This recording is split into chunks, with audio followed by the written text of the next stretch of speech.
Folks, we have breaking news that it's happening right now as we're talking here. President Donald Trump, former President Trump, current campaign President Trump, has apparently been the target of an assassination attempt at a speech he was given in Pennsylvania, not far from here, actually, in Washington, D.C., not long ago, about an hour ago.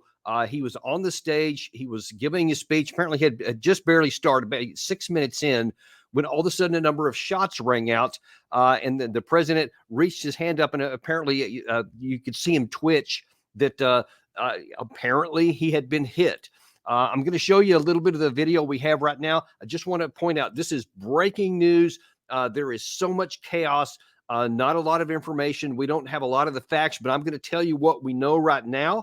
And also going to talk about some of the ramifications and the potential for what this could mean. But this is so dynamic of a situation. I'm going to continue to be looking at the monitor here. And if I get any additional information or facts that we can bring you, we're going to do that to you. But let's first of all, let's go to what happened. If you hadn't seen it, here's what happened. That chart's a couple of months old. And if you want to really see something that's said, take a look at what happened.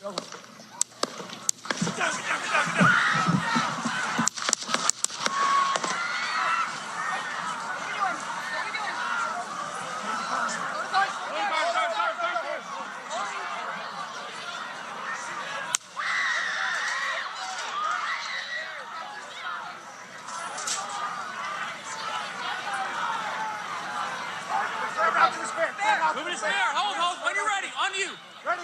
Move. Up. Move. Go. Up. Hawkeye's here. Hawkeye's here. Move it to the stair. So here's what we know at this hour.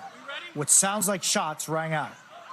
The former president grabbed his ear, and as he fell, was immediately surrounded by security behind the podium. Here's what I can tell you from my vantage point, because I was standing right here as Trump first came onto the stage. He was just a few minutes into his speech at this rally. I was in front of a camera, and I was walking off of the press risers here down below to the ground level where all of the general attendants are, as we heard what sounded like gunshots ring out. My producer and I ran to take cover, as did several of the people that are in attendance here. Most people. And the situation continues to develop right there. Here's what we know so far, is that the shots were fired. President Trump appears to have been grazed in the ear. Some of the different angles I've seen made it look like, and you can see at the first of that video, it looks like he turns his head at the last second or just before this happens, and we don't know, who was the shooter. We don't know how far away they were. We don't know any of that kind of stuff yet.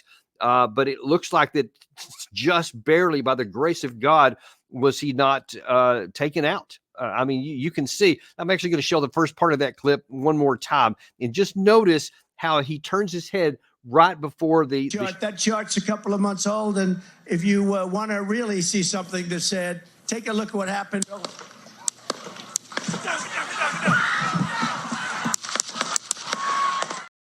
And then it continued on from there. But you see, he just turned his head a little bit. And I can assure you, when you're talking about some shots being fired from a long distance, just a fraction of an inch can literally be the difference between life and death. Now, I'm going to tell you a little bit about what we do know so far, because I've seen some of the reports coming in that where did that one go here? I think it's right here. Yeah, it said that 3 senior law enforcement officials have said they are looking into whether 2 other individuals in the crowd may also have been shot. We don't have any details on that yet. But then the thing that I thought was most interesting is it said that the threat has been contained, according to the officials. Now that should mean that they know who the shooter was, that they have him neutralized by whatever means. We don't know that yet. That's one of the first things that everybody's looking to find out. That says that this is now an active Secret Service investigation. Trump's spokesperson said that the former president thanks law enforcement and first responders for their quick action, that he is fine and is being checked out at a local medical facility. More details will follow, they say. That's unclear. This is from NBC News. It's unclear if a suspect is in custody or not, but we're continuing to find out here. I'm actually going to put a little bit of one of the, this is from ABC News. in the background here. So we can actually see some of that's going on as they talk here. But, I want to talk about some of the significance of what may be happening here, or what has happened and what could be happening. I was talking to a former member of the Trump administration from the first administration, and this was, I guess, maybe 4 months ago.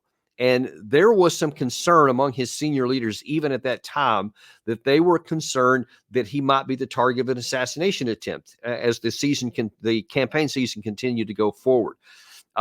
Listen, that's the first question is that everybody's asking. Who was behind this? Was this just, some lone gunman? Was it some just crazy person? Because it certainly could be. In this day and age, there's lots of people out there that have some serious issues and some problems. And we see it happen all the time. And certainly somebody could have, been a lone gunman here. Obviously, anytime you get the former president out there with all of his Secret Service, they do the best they can to clear the area to do the best they can to make sure that there are no sight lines that a sniper could use. But there's no foolproof plan. Nobody can make every single side, because he gives these speeches all the time. You just can't make them safe for everybody or completely and totally safe. But the bigger question is, was this someone else behind it? So whoever may have been the shooter, however they may have had him contained, the question that everybody's going to be looking at was who was behind it. Because if it was just some unhinged person that lost contact with reality and took this angry action, that's one thing. But, we have to be honest and say this is Trump, and he has a lot of enemies. And there are many people who may be concerned or maybe willing to try and take him out because, even in Europe, there are lots of different actors who don't want President Trump to come back into office. They like things with Biden. They're concerned that he may, for example, not support Ukraine anymore. And you certainly can't eliminate that possibility. Anytime you get a crime, one of the first things you have to start doing, and I mean right from the very beginning, is to see who has motive and who would benefit from it. And, all we can do is speculate at this point here. But the bottom line is that there are a number of people who do not want to see another Trump administration. And they, there are certainly some people who could be willing to take action. We saw the prime minister of Slovakia, Fico, who had an assassination attempt just a couple of months ago. And he was also one that was looking to end that war. He wants to see a negotiated settlement. And there are lots of people, I don't know, I think I do know that they did get the shooter for that, but who may have been behind it or what the motivation was, that I think is still under investigation. But you see that this is an increasingly dangerous world. And listen, you don't have to go very far back into history to understand World War I. The assassination of Archduke Franz Ferdinand was the spark that was used that began World War I. A seemingly small issue like this could have enormous ramifications. Now, in this particular case, as was the case with Fico, he was hurt, very badly, but he also survived. Trump appears to have been just grazed. And as the report said that I just read a second ago, that he is still doing well and that he is safe. And so that the immediate danger appears to be over.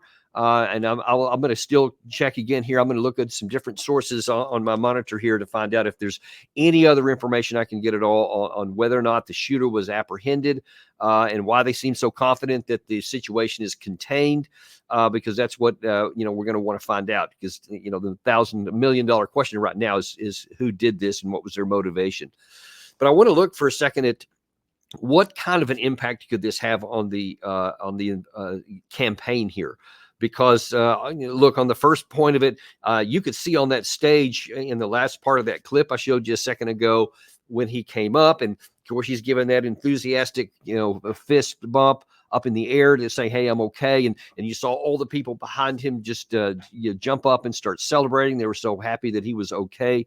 Look, the honest truth of this is that this is going to rejuvenate a lot of his campaign. It's going to make a lot of people get even more behind him. And it could, you see this a lot of when somebody has a close call with death. Sometimes it raises their stature up and makes people want to rally a lot behind them. And I suspect that that's probably going to happen here to some degree. We'll see if it's sustained. We'll see how much it goes.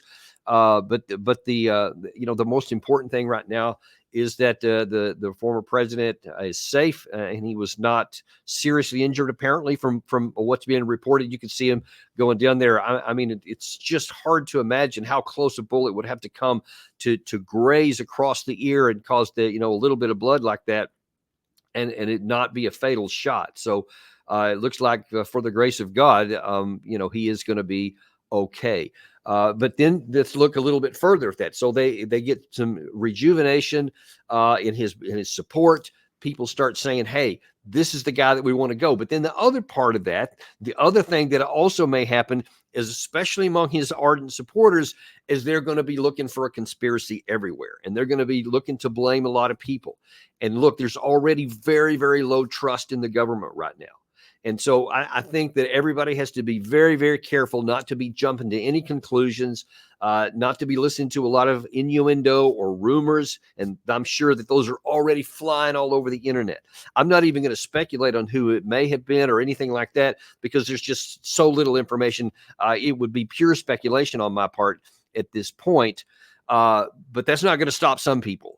And we just have to be careful that we don't go down a bad path. And especially if, somebody says, oh, well, I saw on the internet that it was X, Y, and Z, or no, it was actually this other group over here. And people are going to be inclined to believe that, because they already, for example, think that the administration had weaponized the law enforcement agencies, and had brought him up on these charges and all this kind of stuff. So they're already inclined to look at the government. So people may want to say, oh, this is the Biden administration doing this and that and the other thing. Look, folks, don't go down that path. Let's let the investigations take forward, and just make sure that we stay calm, that we don't fan flames, that we don't jump to any conclusions, because nobody benefits from that. The most important thing right now is that at least the president is safe, the former president, and I'm still looking to find out the other people in the crowd. Hopefully, no one else was seriously injured either. And we're going to continue to follow this, especially finding out what the status is of the shooter and what happened with that. I don't want to go too much longer than that right now, because I just don't have enough good information here. And so I don't want to keep you. I know a lot of people want to get to other news agencies where they have lots of assets where they can go and find other sources. So I want to get to that, but I did want to bring this to you today, whatever we have right now, because this is something of extreme importance. And believe me, I'm going to continue to do a deep dive on this, and we'll find out what we have, what comes up next and everything. If we have any new breaking information, especially if we find out something that is really meaningful, we'll bring it to you. In the meantime, thank you very much, and we will see you on the next episode of Daniel Davis Deep Dive.